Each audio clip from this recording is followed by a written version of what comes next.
So an extremely interesting concept is that a deficiency in micronutrients can actually increase our susceptibility to heavy metal toxicity.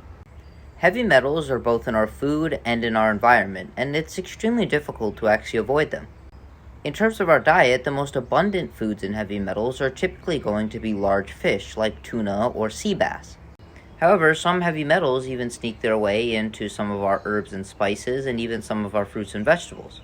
And I don't necessarily think the important question is whether or not we're avoiding them, but I think the most important question is how well our body handles them and excretes them. And one of the best ways to actually increase our detoxification of heavy metals is actually increasing our micronutrient intake. And there's a few reasons for this. The first thing is that when we're deficient in a micronutrient, we increase the amount of transporters for the specific micronutrient. But heavy metals can also use these transporters. For example, lead is a heavy metal that uses the calcium transporter. And a calcium deficiency will increase calcium transporters and also increase lead uptake. And because we don't have any calcium around, there's nothing to actually compete with this lead and inhibit it from being absorbed. Another reason micronutrients are so important is because they can actually bind to heavy metals and neutralize them. For example, in the heavy metal mercury, selenium can actually bind to mercury and make it a little bit less reactive and allow us to excrete it safely.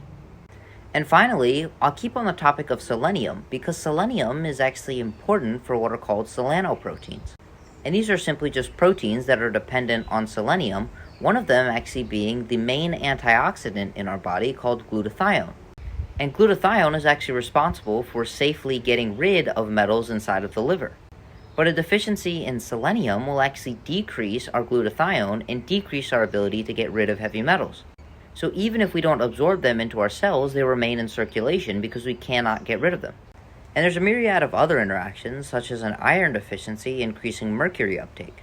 And I just find this topic extremely intriguing, and if you have any other questions about specific micronutrients or specific heavy metals, feel free to leave them in the comments below.